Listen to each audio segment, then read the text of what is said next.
وأخرجت الأرض وثقالها وقال الإنسان ما لها يومئذ تحدث أخبارها بأن ربك أوحى لها يومئذ يصدر الناس أشتاتا ليروا أعمالهم فمن يعمل مثقال ذرة خيرا يره ومن يعمل مثقال ذرة شرا يره. بارك الله لنا ولكم في الآيات والذكر الحكيم ونحن على ذلك من الشاهدين والشاكرين والحمد لله رب العالمين. وقال الله سبحانه وتعالى آمرا ومخبرا للمؤمنين والمؤمنات إلى يوم القيامة إن الله وملائكته يصلون على النبي يا أيها الذين آمنوا صلوا عليه وسلموا تسليما. اللهم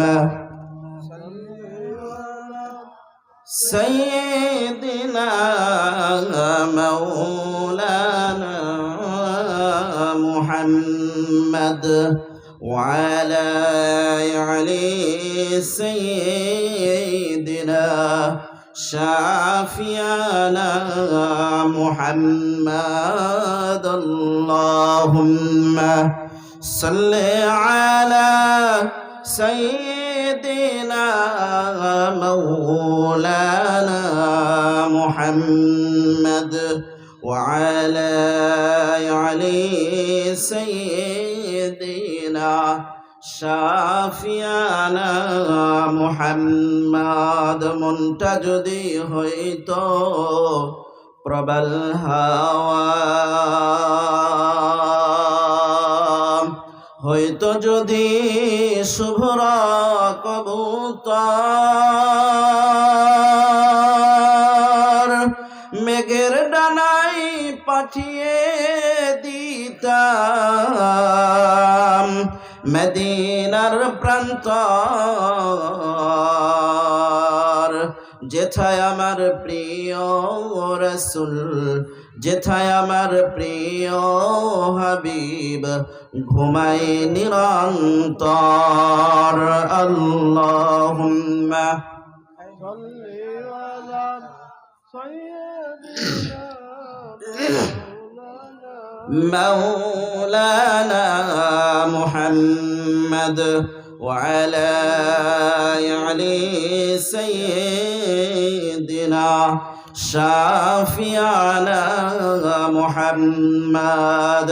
আমার আল্লাহ এত দিবেন নিয়ে কুল পাবি না,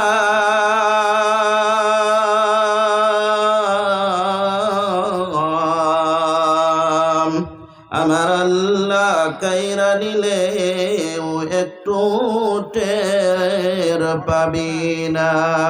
লা ইলাহা ইল্লাল্লাহ।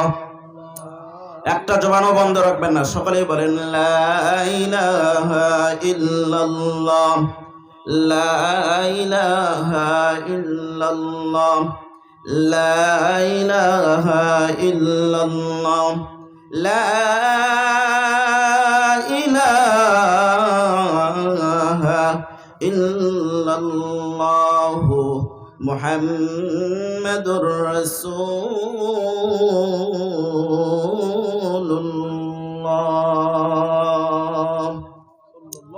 সাল্লাল্লাহু আলাইহি ওয়াসাল্লাম। সম্মানিত উপস্থিতি, পৃথিবীর মানচিত্রে আকাশ সবুজ শ্যামলে ঘেরা ছোট্ট একটি দেশ, সোনার বাংলাদেশ। এই বাংলাদেশের ঐতিহ্যবাহী জেলা বগুড়া জেলার প্রাণ কেন্দ্রীয় পার্তেখুর সর্দার পাড়া বাইতুল হক জামে মসজিদ প্রাঙ্গণ কর্তৃক আয়োজিত বিরাট তাফসিরুল কোরআন মাহফিল তৃতীয়তম অধিবেশন আজ 25শে ডিসেম্বর 2025 ইংরাজি 10ই পৌষ 1432 বাংলা রোজ বৃহস্পতিবার। সেই বাদে আসর থেকে মাহফিলের কার্যক্রম শুরু হয়েছে। বাদে আসর থেকে এখন পর্যন্ত যারা মাহফিলে কোরআন ও হাদিস থেকে আলোচনা করে আজকের মাহফিলকে যারা জিয়ে রেখেছেন, প্রাণবন্ধ রেখেছেন, সর্বজনাব হাফেজ কারি মাওলানা মুহাম্মদ আরাফাত ইসলাম, তিনি অত্যন্ত সুরলি কণ্ঠে কোরআন ও হাদিস থেকে আলোচনা করেন। আমার সঙ্গে রাজশাহী পুটিয়া দুই ভাই একসঙ্গে মাহফিল করেছি, আরও বিভিন্ন জায়গায় সামনেও প্রোগ্রাম তার সঙ্গে আমার নেওয়া রয়েছে। আমরা সকলেই দোয়া করি আল্লাহ তাআলা তার এই কণ্ঠটাকে সারাটা বিশ্বময় কোরআনের জন্য যেন আল্লাহ তাআলা কবুল করে নেন। সকলে বলি আল্লাহুম্মা আমিন। আজকের মাহফিলের প্রধান বক্তা জনাব রাকিব বিন রজব সিদ্দিকী, ঢাকা। আমরা সকলেই দোয়া করি আল্লাহ তাআলা তার এই কণ্ঠটাকেও আল্লাহ তাআলা সারাটা বিশ্বের জন্য যেন আল্লাহ তাআলা কবুল করে নেন। সকলে বলি আল্লাহুম্মা আমিন। আজকের মাহফিলের সভাপতি আলহাজ আব্দুর রহমান, আমির বাংলাদেশ জামায়াতে ইসলাম শাহজাহানপুর শাখা, সাবেক চেয়ারম্যান 4 নং আরিয়া ইউনিয়ন।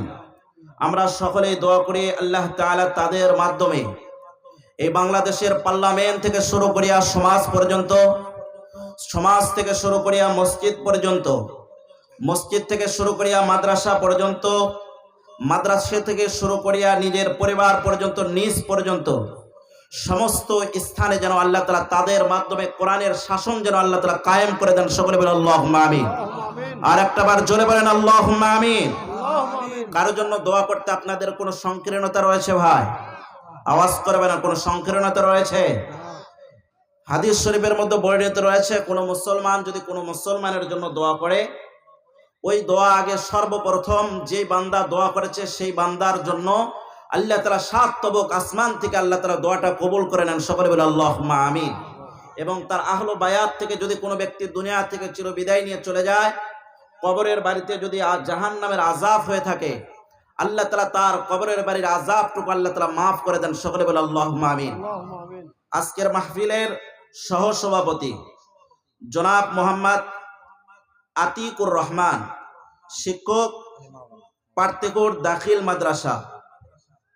জনাব মোহাম্মদ আলহাজ শহীদুল ইসলাম, সাবেক মেম্বার 1 নং আশেকপুর ইউনিয়ন। জনাব মোহাম্মদ হাসিবুল ইসলাম হাবিব, খতিব, পার্তেকুর সর্দারপাড়া বাইতুল হক জামে মসজিদ। ধন্যবাদ আপনাদেরকে, দুইজন আলেমকে সহসভাপতি হিসেবে আপনারা রেখেছেন। আমরা আশাবাদী আগামীর যে সমস্ত তাফসির মাহফিল হবে, ওই তাফসির মাহফিলগুলো কোনো চাঁদাবাজ কোনো সভাপতি থাকবে না। কথা বলেন ঠিক কিনা? কোনো টেন্ডার বাস কোনো সভাপতি থাকবে না, কথা বলেন ঠিক কিনা? আলেমরাই এই দেশের পার্লামেন্ট থেকে শুরু করে সমস্ত স্থান আলেমরাই চালাবে, কথা বলেন ঠিক কিনা? আফগানিস্তানের মধ্যে যেরকম ভাবে উন্নত হয়েছে ওই রকম উন্নত আমাদের বাংলার জমিনটাও হবে, কথা বলেন ঠিক কিনা? আল্লাহ তাআলা আমাদের সকলের খেদমত আল্লাহ তাআলা কবুল করে নেন, সকলে বলে আল্লাহুম্মা আমিন। আজকের মাহফিলের প্রধান অতিথি, সকলের নিকটে ইলেকটেড সিলেক্টেড গ্রহণযোগ্য ব্যক্তিত্ব জনাব Mohammad Rabiul Awal Robi, chairman ABC first chemical company limited. আমরা সকলেই দোয়া করি আল্লাহ তাআলা এই বান্দাকে দ্বারাও যেন আল্লাহ তাআলা কোরআনের খেদমত, তার ক্ষমতার দ্বারা কোরআনের খেদমত যেন আল্লাহ তাআলা কবুল করে নেন, সকলে বলে আল্লাহুম্মা আমিন। আজকের মাহফিলের প্রধান পৃষ্ঠপোষক জনাব মোহাম্মদ মেরাজুল ইসলাম নান্নু, প্যালেন চেয়ারম্যান 1 নং আশিকপুর ইউনিয়ন। পরিচালনায় রোটালিয়ান মাওলানা মোহাম্মদ জনাব মিসবাহুল আলম মিসবাহ, আমার অত্যন্ত মহাব্বতের মানুষ, বিশিষ্ট শিক্ষাবিদ, শিক্ষক, কলামিস্ট, সাংবাদিক, লেখক ও গবেষক ও মানব উন্নয়ন নেটওয়ার্ক পরিষদ বগুড়া। তার আসলে উপাধি যদি বলতে যায় প্রায় আধা ঘন্টার মতো সময় লাগবে। আমরা সকলেই দোয়া করি এই উপাধি নিয়ে যেন আল্লাহ তাআলা তাকে কবর বাড়ি থেকে উন্নত বানিয়ে দিয়ে বিনা হিসাবে যেন আল্লাহ তাআলা জান্নাত পর্যন্ত আল্লাহ তাআলা তাকে পৌঁছায় দেন, সকলে বলে আল্লাহুম্মা আমিন। আজকের মাহফিলের বরেণ্য অতিথি অনেকে রয়েছেন, বিশেষ অতিথি অনেকে রয়েছেন। আমার সামনে ভূমিষ্ঠ দিন ইসলামের নরসারদুল বীর মুজাহিদ ভাইরা, ছোট্ট ছোট্ট কচি কাঁচা বাচ্চারা, যুবক ভাইরা, পর্দার আড়ালে অবস্থানরত আবেদা সালেহা, সর্বে গুণে গুণান্বিতা মুহতারিমা মা ও বোনেরা, সকলকে রক্ষা করে আমি আমার অন্তরের অন্তঃস্থল থেকে শুভেচ্ছা জ্ঞাপন করে দোয়া পাওয়ার আশায়, দোয়া করার আশায় আবারও সালাম দিচ্ছি। আশা করছি বীর মুজাহিদ মুসলমানের মতো আওয়াজ আসবে, আসসালামু আলাইকুম ওয়া রাহমাতুল্লাহি ওয়া বারাকাতুহু। জানতে চাচ্ছি আজকের মাহফিলে আসতে পেরে আপনারা খুশি না বেজার? আওয়াজ করে বলেন, মুসলমানের আওয়াজ দিয়ে বলেন খুশি না বেজার? ভাই সাউন্ড দাও তো, জোরে বলেন খুশি না বেজার? যদি হন খুশি, শুকর আদা করতে হবে বেশি বেশি, মুছে যাবে জীবনের পাপ রাশি। জান্নাতে থাকবেন আজকের মতো এরকম ভাবে পাশাপাশি, সেখানে হবে শুধু হাসি আর খুশি, খাবেন শুধু দেশি মুরগি আর খাসি। চিৎকার করে বলেন আলহামদুলিল্লাহ, আর একটু জোরে বলেন আলহামদুলিল্লাহ। সকলেই বলেন রব্বানা লাকাল হামদ হামদান কাসীরান তাইয়িবান মুবারাকান ফীহি। বলেন তো খুশি হলেন কে? আওয়াজ করে বলেন, মুসলমানের আওয়াজ দিয়ে বলেন খুশি হলেন কে? বেজার হলেন কে? মুসলমানের একমাত্র শুধুমাত্র কেবলমাত্র মিশন এবং ভীষণ হবে আল্লাহকে রাজি করা, শয়তানকে বেজার করা, কথা বলেন ঠিক কিনা? দরুদ ও সালাম পড়ছি মানবতার মুক্তির দূত, যিনি হলেন রহমতের ভান্ডার, উম্মতের জামিনদার। কাল কিয়ামতের ময়দানে জেনাকে দেওয়া হবে উম্মতের জন্য জামিনদার, জেনাকে দেওয়া হবে হাউজে কাউসার, যিনি হলেন as a father, as a teacher, as a commander, as a লাউহিগার, as a refer is the society, Muhammad is the superman of the world। চিৎকার করে বলি সাল্লাল্লাহু আলাইহি ওয়াসাল্লাম। মুআজ্জাজ হাজিরিন, সম্মানিত উপস্থিতি, খুতবা বেশি টানবো না, আমি আপনাদের সামনে সরাসরি আলোচনায় যাইতে চাই। এতে কি আপনাদের কোনো আপত্তি পাই ভাই? কোনো আপত্তি রয়েছে?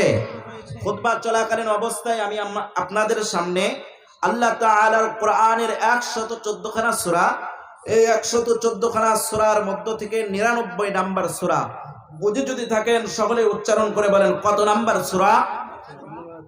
আওয়াজ করে বলেন কত নাম্বার সূরা? 99 নাম্বার সূরা। এই 99 নাম্বার সূরা আমি আপনাদের খেদমতে তেলাওয়াত করেছি। যদি আল্লাহ তাআলার তৌফিক হয়, মর্জি হয়, অনুগ্রহ হয়, মায়া হয়, মহব্বত হয় এবং ভালোবাসা হয়, সেই সূরার দিকে লক্ষ্য রেখে অল্প কিছু সময় আপনাদের সামনে আলোচনা চালাবো। সকলেই দোয়া করুন যেন আল্লাহ তাআলা আমাকে কোরআন ও হাদিস থেকে মূল্যবান কিছু কথা, এলোমেলো কোনো কথা না বলে গোছালো কিছু কথা, হেদায়েতের সুরে, হেদায়েতের কণ্ঠে, হেদায়েতের আলোকে আল্লাহ তাআলা যেন বলবার তৌফিক দান করেন। সকলে বলে আল্লাহুম্মা আমিন। সম্মানিত উপস্থিতি, যেই সূরাটা আমি আপনাদের সামনে তেলাওয়াত করেছি, অত্র সূরাতে আয়াত সংখ্যা রয়েছে ৮টি। সূরাটি নাজিল হয়েছে মদিনায়। অত্র সূরাতে বর্ণ শব্দমালা রয়েছে ৩৬টি, বর্ণমালা রয়েছে ১৫৬টি। সূরাটি নাজিল হয়েছে মদিনায়। চিৎকার করে বলেন আল্লাহু আকবার। সম্মানিত উপস্থিতি, আল্লাহ তাআলার গোলাম, আমার আপনার হাবিব বিশ্বনবী সাল্লাল্লাহু আলাইহি ওয়াসাল্লাম, আল্লাহ তাআলার রাসূল সাল্লাল্লাহু আলাইহি ওয়াসাল্লাম নিজের হুজরা মুবারক থেকে বের হতেছিলেন। নিজের হুজরা মুবারক থেকে বের হয়ে বিশ্বনবী সাল্লাল্লাহু আলাইহি ওয়াসাল্লাম মসজিদে নববীর দিকে রাসূলুল্লাহ সাল্লাল্লাহু আলাইহি ওয়াসাল্লাম অগ্রসর হতেছিলেন। জোরে বলুন সুবহানাল্লাহ। আল্লাহ তাআলার হাবিব সাল্লাল্লাহু আলাইহি ওয়াসাল্লাম মসজিদে নববীর দিকে যায়। হাঁটি হাঁটি পা পা করিয়া সামনের দিকে অগ্রসর হয়। মরুর প্রান্তর পাড়ি দিয়া আল্লাহ তাআলার রাসূল সাল্লাল্লাহু আলাইহি ওয়াসাল্লাম সামনের দিকে অগ্রসর হইতেছিলেন। সামনের দিকে অগ্রসর হইতে হইতে এক পর্যায়ে এমন রাস্তার মধ্যে নবী সাল্লাল্লাহু আলাইহি ওয়াসাল্লাম উঠে গেলেন। দুই সাইডে দুইটা পাহাড়, যে রাস্তাটাকে গিরিপথ বলা হয়, পাহাড়ের মাঝখান দিয়ে দুইটা রাস্তা। আল্লাহ তাআলার হাবিব সাল্লাল্লাহু আলাইহি ওয়াসাল্লাম সামনের দিকে যখন যাইতেছিলেন, ওই সামনের দিকে যাওয়া অবস্থায় আল্লাহ তাআলার রাসূল সাল্লাল্লাহু আলাইহি ওয়াসাল্লামের সামনে পাহাড়ের মাঝখান থেকে একজন নয়, দুইজন নয়, ইহুদিদের যুবকদের মধ্য থেকে 10 থেকে 12 জন যুবক এসে আল্লাহ তাআলার রাসূল সাল্লাল্লাহু আলাইহি ওয়াসাল্লামের সামনে মানব ব্যারিকেডের মতো দাঁড়িয়ে গেল। জোরে বলুন আল্লাহু আকবার। রাসূলুল্লাহ সাল্লাল্লাহু আলাইহি ওয়াসাল্লাম ভয়ভীত হয়ে গেলেন, আতঙ্কিত হয়ে গেলেন। আতঙ্কিত অবস্থায় যুবকদেরকে ডাক দিয়ে বললেন, ইয়া মাশারাশ শাবাব, হে ইহুদিদের যুবকরা, তোমরা কেন আমি নবী সাল্লাল্লাহু আলাইহি ওয়াসাল্লামের সামনে মানব ব্যারিকেডের মধ্যে দাঁড়িয়েছো? আমাকে আল্লাহ তাআলা গুরু দায়িত্ব দিয়েছেন, মসজিদে নববীর মধ্যে সাহাবায়ে কেরামরা বসা অবস্থায় রয়েছে, তাদের নিকটে যাব, কোরআনের কথা শোনাবো, হাদিসের কথা শোনাবো, তাদের নিকটে যাব। তোমরা কেন আমি নবী সাল্লাল্লাহু আলাইহি ওয়াসাল্লামের সামনে দাঁড়িয়ে গিয়েছো? জোরে বলুন আল্লাহু আকবার। সম্মানিত উপস্থিতি, আল্লাহ তাআলার গোলাম, বেশি দিনের পূর্বের কথা নয়, আজ থেকে কিছুদিন পূর্বে এরকম ভাবে তাফসীর মাহফিল গুলোতে যখন কোরআনের কথা বলা হইতেছিল, এই তাফসীর মাহফিল থেকে স্বৈর শাসকদের দর্শকরা এসে কোরআনের কথা ওই রকম ভাবে ইহুদিদের মতো বন্ধ করে দিত। কথা বলেন ঠিক কিনা? ওই একই কাজ এবং সেই একই কাজ বর্তমান সময়ের কাজও। কথা বলেন ঠিক কিনা? আল্লাহ তাআলার হাবিব সাল্লাল্লাহু আলাইহি ওয়াসাল্লাম ভয়ভীত হয়ে গেলেন। ওই ইহুদিদের যুবকদেরকে ডাক দিয়ে বললেন, তোমরা কেন আমার পথের মধ্যে মানব ব্যারিকেডের মতো দাঁড়িয়ে গিয়েছো? ওই সমস্ত যুবকগুলো আল্লাহ তাআলার রাসূল সাল্লাল্লাহু আলাইহি ওয়াসাল্লামকে ডাক দিয়ে বললেন, নবী গো পয়গম্বর আব্দুল্লাহ সাল্লাল্লাহু মুহাম্মদ, তুমি ভয় করবে না, তুমি চিন্তা করবে না, পেরেশান করবে না। তোমার কোনো ক্ষতি করার জন্য আসি নাই, তোমাকে কোনো বিপদে ফেলার জন্য আসি নাই। আমরা জানতে এসেছি এই পৃথিবীর বুকে যতগুলো নবীকে আল্লাহ তাআলা প্রেরণ করেছিলেন, সমস্ত নবীরা এক বিষয় খবর দিয়েছেন, আল্লাহ তাআলা কোন সময় কোন মুহূর্তে এই পৃথিবীটাকে ধ্বংস করে দিবেন। চিৎকার করে বলেন আল্লাহু আকবার। আল্লাহ তাআলা রাসূল সাল্লাল্লাহু আলাইহি ওয়াসাল্লামকে যখন এই বিষয়ে প্রশ্ন করলেন, রাসূলুল্লাহ সাল্লাল্লাহু আলাইহি ওয়াসাল্লাম বড় পেরেশান হয়ে গেলেন, বড় পেরেশান হয়ে গেলেন। বড় পেরেশান হয়ে যাওয়ার সঙ্গে সঙ্গে এই পৃথিবীর মধ্যকার কোনো বন্ধুর কথা স্মরণ করে নাই, কোনো আপনজনদের কথা স্মরণ করে নাই, আবু বকরের কথা স্মরণ করে নাই, ওমরের কথা স্মরণ করে নাই, ওসমানের কথা স্মরণ করে নাই, আলীর কথা স্মরণ করে নাই। আল্লাহ তাআলার রাসূল সাল্লাল্লাহু আলাইহি ওয়াসাল্লাম সঙ্গে সঙ্গে আল্লাহ তাআলার কথা স্মরণ করেছেন। চিৎকার করে বলেন আল্লাহু আকবার। আল্লাহ তাআলার কথা স্মরণ করেছেন, তার কারণ একটাই মাত্র, শুধুমাত্র কেবলমাত্র একটাই কারণ, কিয়ামতের সঠিক যে জ্ঞান, এই বিষয়ের জ্ঞান কেবলমাত্র শুধুমাত্র আল্লাহ তাআলার নিকটে রয়েছে। জোরে বলেন আল্লাহু আকবার। কোরআন কারীমের 41 নম্বর সূরা সূরাটির নাম হইতেছে সূরাতুল লোকমান। এই সূরা লোকমানের 30 নম্বর আয়াতে কারিমার মধ্যে আল্লাহ তাআলা বলেছেন, ইন্নাল্লাহা ইনদাহু ইলমুস সাআহ ওয়া ইউনাজ্জিলুল গায়য ওয়া ইয়ালামু মা ফিল আরহাম। সম্মানিত উপস্থিতি, আল্লাহ তাআলার গোলাম রাসূলুল্লাহ সাল্লাল্লাহু আলাইহি ওয়াসাল্লাম সঙ্গে সঙ্গে আল্লাহ তাআলার কথা স্মরণ করলেন। তার কারণে পৃথিবীর বুকে এমন অবস্থায় রয়েছে, পাঁচটি বিষয় এমন অবস্থায় রয়েছে যেই বিষয়ের জ্ঞান এই পৃথিবীর বুকে আল্লাহ তাআলা কোনো নবীকে দেন নাই, কোনো দাউসকে দেন নাই, কোনো প্রতীপকে দেন নাই, কোনো ওলিকে দাও নাই, কোনো ওলিকে দেন নাই, কোনো দার্শনিক ব্যক্তিদেরকে আল্লাহ তাআলা দেন নাই। আল্লাহ তাআলা রাসূল সাল্লাল্লাহু আলাইহি ওয়াসাল্লাম এই জন্য আল্লাহ তাআলার কথা স্মরণ করেছেন। চিৎকার করে বলেন আল্লাহু আকবার। এর মধ্যে থেকে এক নাম্বার বিষয় আল্লাহ তাআলা বলেছেন, ইন্নাল্লাহা ইনদাহু ইলমুস সাআহ। কিয়ামতের জ্ঞান কেবল মাত্র শুধুমাত্র আল্লাহ তাআলার নিকটে রয়েছে। জোরে বলুন আল্লাহু আকবার। কিয়ামতের জ্ঞান কার নিকটে? আওয়াজ করে বলেন, কার নিকটে? আল্লাহ তাআলার নিকটে। তবে আমাদের নবী বিশ্ব নবী সাল্লাল্লাহু আলাইহি ওয়াসাল্লাম কিয়ামতের কিছু আলামত কেবলমাত্র শুধুমাত্র আমাদেরকে জানিয়ে দিয়ে গিয়েছেন। জোরে বলুন সুবহানাল্লাহ। এই সমস্ত আলামতদের মধ্য থেকে একটা আলামত হইতেছে, এই পৃথিবীর বুকে আল্লাহ তাআলা হযরতে ঈসা আলাইহিস সালামকে প্রেরণ করবেন। হযরতে ঈসা আলাইহিস সালামকে প্রেরণ করবেন। এরপরে এই পৃথিবীর বুকে দাজ্জালকে প্রেরণ করবেন। তৃতীয় নাম্বার আলামত হইতেছে, এই পৃথিবীর বুকে আল্লাহ তাআলা হযরতে ইব্রাহিম, হযরতে ইমাম মাহদিকে প্রেরণ করবেন। এই পৃথিবীর বুকে অনেক গুনাহের কাজ চালু হয়ে যাবে। গরিব অসহায় ব্যক্তিরা, পার্লামেন্ট থেকে শুরু করে নর্তকী, নারী নায়িকারা, এই সমস্ত খারাপ ব্যক্তিরা পার্লামেন্ট পর্যন্ত ছড়িয়ে যাবে। চলে বলুন নাউযুবিল্লাহ। সম্মানিত উপস্থিতি, এরপরে দ্বিতীয় নাম্বার বিষয়, ইন্নাল্লাহা ইনদাহু ইলমুস সাআহ ওয়া ইউনাজ্জিলুল গায়য ওয়া ইউনাজ্জিলুল গায়য। অর্থাৎ আল্লাহ তাআলা এই পৃথিবীর বুকে কোন সময় কোন মুহূর্তে কতটুকু বৃষ্টি নাজিল করবেন, এই বৃষ্টির জ্ঞান কেবলমাত্র শুধুমাত্র আল্লাহ তাআলার নিকটে রয়েছে। জোরে বলুন আল্লাহু আকবার। তবে এই পৃথিবীর বুকে আল্লাহ তাআলার নিকটে বৃষ্টির জ্ঞান রয়েছে, কিন্তু সম্মানিত উপস্থিতি, আল্লাহ তাআলার গোলাম, আল্লাহ তাআলার নিকটে বৃষ্টির জ্ঞান রয়েছে।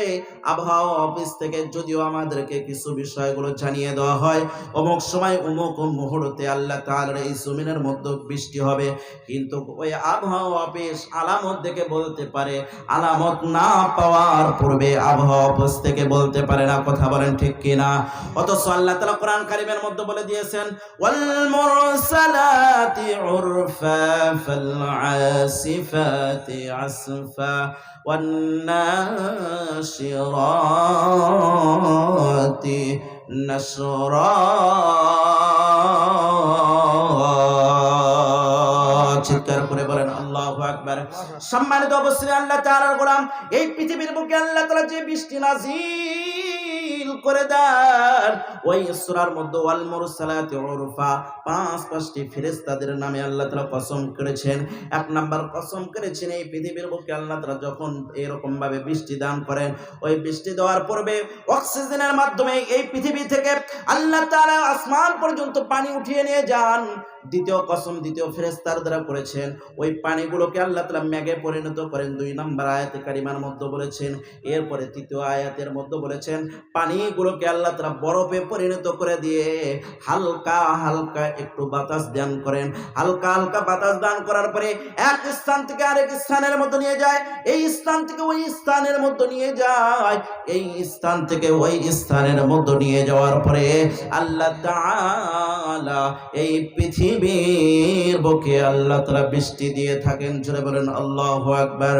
ওয়া ইউনাজ্জিলুল গায়য ওয়া ইয়ালামু মা ফিল আরহাম। জোরে বলেন আল্লাহু আকবার।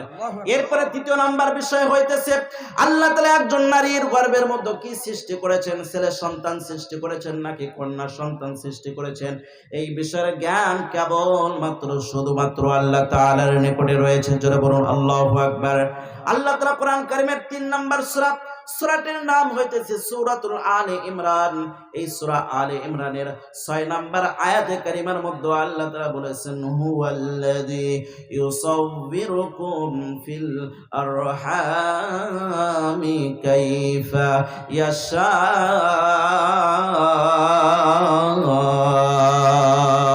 জোরে বলুন আল্লাহু আকবার। এখন কোন ব্যক্তি বলতে পারেন যে হুজুর আপনি বললেন একজন নারীর গর্ভের মধ্যে আল্লাহ তাআলা ছেলে সন্তান সৃষ্টি করেন নাকি কন্যা সন্তান সৃষ্টি করেন, এই বিষয়ের জ্ঞান তো বর্তমান সময়ে জানা যায়। কথা বলেন ঠিক কিনা? জানা যায়। এটা কতদিন পরে জানা যায় বলেন? 5 থেকে 6 মাস পরে, 7 মাস পরে। এর পূর্বে কিন্তু এই পৃথিবীর বুকে কোনো যন্ত্র দ্বারা এই পৃথিবীর বুকে নারীর গর্ভের মধ্যে আল্লাহ তাআলা কি সৃষ্টি করেছেন এই বিষয়ের ফয়সালা কেউ দিতে পারবে না। কথা বলেন ঠিক কিনা? সম্মানিত উপস্থিতি, আল্লাহ তাআলার গোলাম, নারীর গর্ভের মধ্যে আল্লাহ তাআলা কি সৃষ্টি করেছেন এই বিষয়ের জ্ঞান কেবলমাত্র শুধুমাত্র আল্লাহ তাআলার নিকটে রয়েছে। একজন স্বামী এবং স্ত্রীর মধ্যে যখন মিলন হয়, মিলন হওয়ার পরে এক ফোঁটা নাপাক পানি নারীর গর্ভের মধ্যে জরাওর মাধ্যমে আল্লাহ তাআলা নারীর গর্ভের মধ্যে আল্লাহ তাআলা পৌঁছিয়ে দেন। জোরে বলুন আল্লাহু আকবার। নারীর গর্ভের মধ্যে যখন পৌঁছিয়ে যায়, নারীর গর্ভের মধ্যে পৌঁছে যাওয়ার পরে আল্লাহ তাআলা রহমতের ফেরেশতাদেরকে ডাক দিয়ে দেন। রহমতের ফেরেশতাদেরকে ডাক দেওয়ার পরে রহমতের ফেরেশতাগুলো আল্লাহ তাআলার ডাকে সাড়া দিয়ে দেয়। জোরে বলুন আল্লাহু আকবার। আল্লাহ তাআলার ডাকে সাড়া দেওয়ার পরে আল্লাহ তাআলা ওই সমস্ত ফেরেশতাদেরকে ডাক দিয়ে বলে, আমার সমস্ত ফেরেশতারা তোমাদেরকে সুন্দর করে আমি সৃষ্টি করেছি, নূর দ্বারা সৃষ্টি করেছি। বাংলার জমিনের বগুড়া জেলার পাড় থেকে এলাকার আব্দুল্লাহর স্ত্রী ফাতেমার গর্ভের মধ্যে আমি আমার মাখলুকাতকে বানাইতে চাই, বান্দাকে বানাইতে চাই। ওই নারীর গর্ভের মধ্যে যে ওই নাপাক পানির মধ্যে তোমরা একটু মেহনত করো। জোরে বলুন আল্লাহু আকবার। আল্লাহ তাআলার আদেশ পাওয়ার পরে ওইগুলো রহমতের ফেরেশতা নারীর গর্ভের মধ্যে প্রবেশ করে। নাপাক পানিটার মধ্যে একদিন নয়, 2 দিন নয়, দীর্ঘ প্রায় 40টা দিন পর্যন্ত মেহনত করে।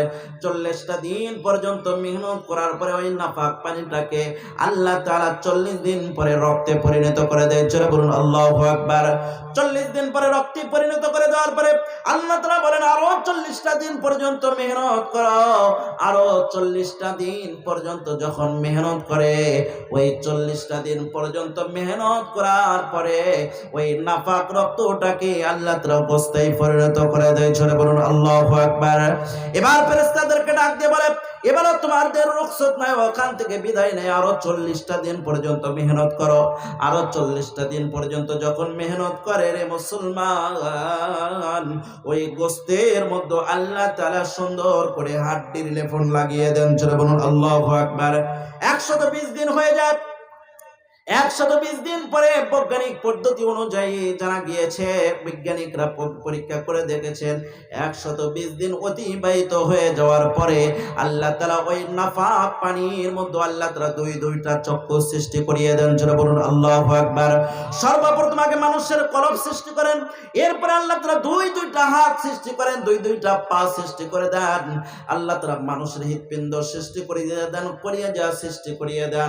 আল্লাহ তাআলা মানুষের ভেতরে মধ্যে যতগুলো অঙ্গ পতঙ্গ রয়েছে সমস্ত কিছুগুলো আল্লাহ তাআলা সৃষ্টি করিয়ে দেন। জোরে বলুন আল্লাহু আকবার।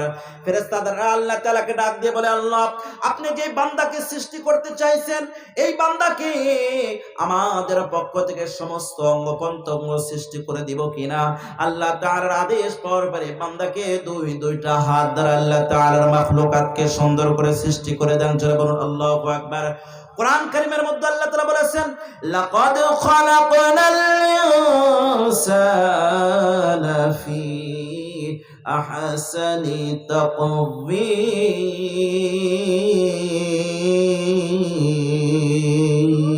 তাকওয়িম। এই পৃথিবীর বুকে থেকে আল্লাহ তাআলা বনি আদমকে বড় সুন্দর করে সৃষ্টি করেছেন। কেমন সুন্দর করে সৃষ্টি করেছেন মুসলমান। আল্লাহ তাআলার এই পৃথিবীর বুকে যতগুলো মাখলুকাত দেখি না কেন, এই সমস্ত মাখলুকাতকে আল্লাহ তাআলা তিনটা পদ্ধতিতে আল্লাহ তাআলা সৃষ্টি করেছেন। যারা বলুন আল্লাহু আকবার। এক নাম্বার পদ্ধতির মধ্যে আল্লাহ তাআলার কিছু মাখলুকাত গুলো সর্বসময় সিজদার হালতে থাকে। এই সিজদার হালতে যে সমস্ত থাকে, এই সমস্ত গুলো হইতেছে সাপ, পোকামাকড়, বিচ্ছু, এগুলো সর্বসময় সিজদার অবস্থার মধ্যে থাকে। আরেক প্রকার হইতেছে সর্বসময় রুকুর অবস্থায় থাকে। চতুষ্পদ জন্তুগুলো যতগুলো রয়েছে সমস্তগুলো সিজদার অবস্থায়, রুকুর অবস্থায় থাকে।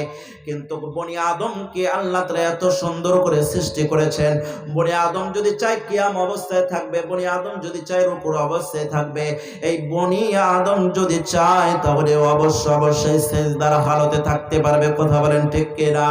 সম্মানিত উপস্থিতি, আল্লাহ তাআলার গোলাম 120 দিন যখন অতিবাহিত হয়ে চলে যায়, আল্লাহ তাআলার বান্দার সমস্ত অঙ্গ পতঙ্গ যখন সৃষ্টি করে দেন, সমস্ত অঙ্গ পতঙ্গ সৃষ্টি করে দেওয়ার পরে ওই মায়ের গর্ভের মধ্যে যে আল্লাহ তাআলা সৃষ্টি করেছেন, যেই থোলার মধ্যে সৃষ্টি করেছেন, সেখান থেকে শুরু করিয়া মায়ের কলিজা পর্যন্ত 10 ইঞ্চি পরিমাণ পর্যন্ত জায়গা থেকে যায়। জোরে বলুন আল্লাহু আকবার।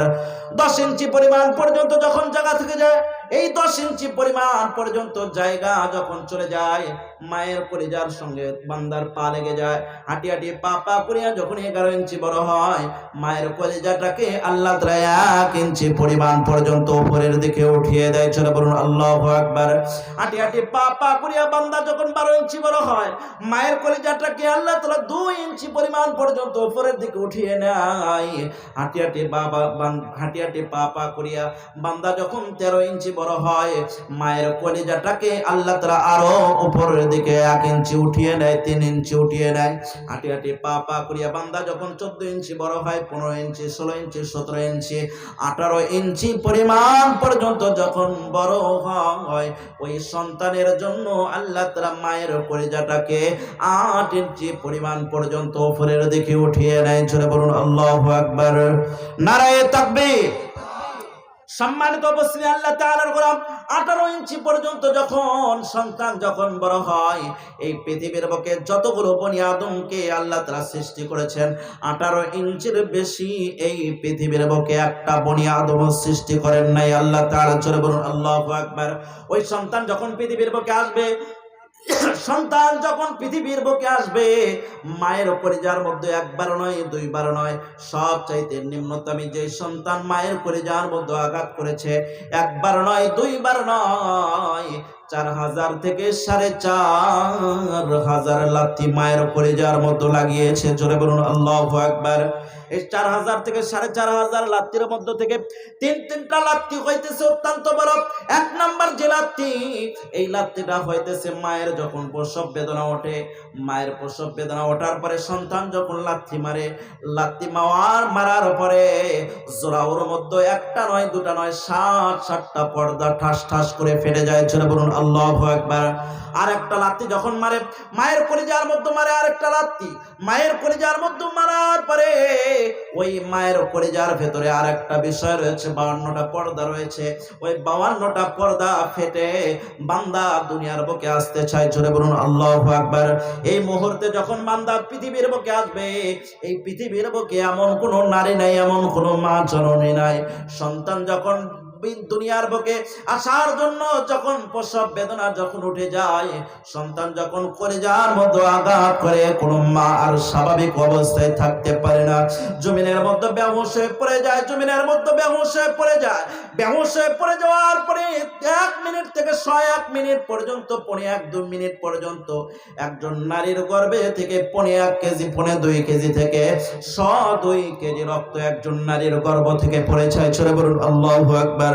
সম্মানিত উপস্থিতি, কোনো মা স্বাভাবিক অবস্থা থাকতে পারে না। সন্তান আর একটা লাত্তি মারে মায়ের কলিজার মধ্যে, মারার পরে কলিজার উপরে পাতলা একটা পর্দা দিয়ে এরকম ভাবে লেফানো রয়েছে। ওই পর্দার মধ্যে যখন আঘাত মারে রে মুসলমান, কোন মা আর জমিনের মধ্যে স্বাভাবিক থাকতে পারে না, মায়ের কলিজাটা ফেটে চৌচির হয়ে যায়, তারপরে সন্তান দুনিয়ার বুকে আসে। চলে বলুন আল্লাহু আকবার। এই জন্য সম্মানিত উপস্থিতি, আল্লাহ তাআলার গোলাম, আল্লাহ তাআলা কোরআন কারীমের মধ্যে বলেছেন, ওয়াকাদা রাব্বুকা আল্লা তা'বুদু ইল্লা ইয়্যাহু ওয়া বিল ওয়ালিদাইনি ইহসানা।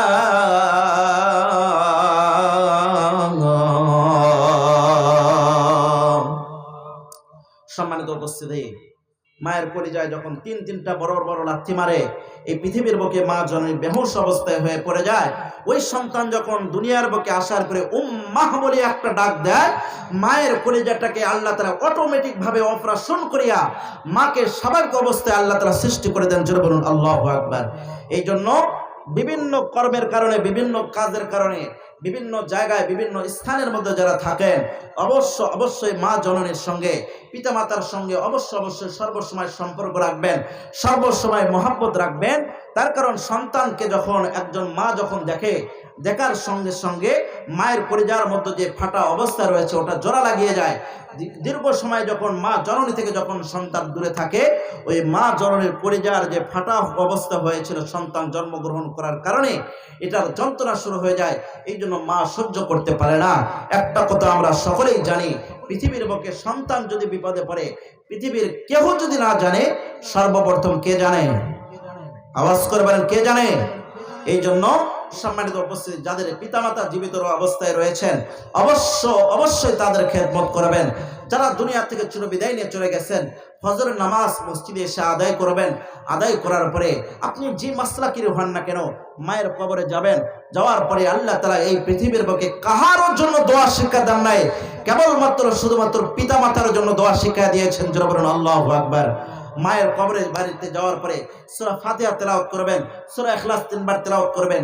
তেলাওয়াত করিয়া রব্বিরহামহুমা কামা রব্বায়ানি সগীরা বলবেন। আল্লাহ তাআলা মায়ের কবরের বাড়িতে যদি আযাব হয়ে থাকে, অবশ্যই আল্লাহ তাআলা মাফ করে দিয়ে আপনার মায়ের কবরের বাড়িটাকে জান্নাতের বাগান বানিয়ে দিবেন। চিৎকার করে বলেন আল্লাহু আকবার। শুক্রবারে মসজিদে যাবেন, ইমাম সাহেবকে কিছু হাদিয়া দিবেন, 50 টাকা 100 টাকা হাদিয়া দিবেন। বেশি দেওয়ার প্রয়োজন হয় না, অল্প টাকা দিবেন। পিতামাতার কথা স্মরণ করিয়ে, আপনার স্ত্রীকে জানানোর প্রয়োজন নাই, আপনার সন্তানকেও জানানোর প্রয়োজন নাই, নিজের পক্ষ থেকে নিজে কাজ করিয়া তারপরে তাদের নিকট থেকে দোয়া চাবেন, হুজুর গো, আমার মা জননী দুনিয়া থেকে বিদায় নিয়ে চলে গেছেন, আমার বাবা বিদায় নিয়ে চলে গেছে, তাদের জন্য একটু দোয়া করবেন যেন আল্লাহ তাআলা জান্নাতবাসী বানিয়ে দেন। চলে বলুন আল্লাহু আকবার। সম্মানিত উপস্থিতি, আল্লাহ তাআলার গোলাম, এরপরে সন্তান যখন পৃথিবীর বুকে আসলো, আমরা যখন পৃথিবীর বুকে এসেছি, দুনিয়ার কোনো কিছু চিনি না, দুনিয়ার কোনো কিছু বুঝতে পারি না। দুনিয়ার একটা খাবার উঠাইয়া যে মুখের মধ্যে দিব, এইটুকু শক্তি আমাদের মধ্যে নাই। একজন মা জননী যদি চাইতো, আমার গলার নিঃশ্বাসটুকু বন্ধ করে দিয়ে চিরবিদায় করে দিতে পারতো। আল্লাহ তাআলা এমন সুন্দর মহব্বতের, এমন সুন্দর মায়ার বাঁধন আল্লাহ তাআলা লাগিয়ে দিয়েছেন, পৃথিবীর কোনো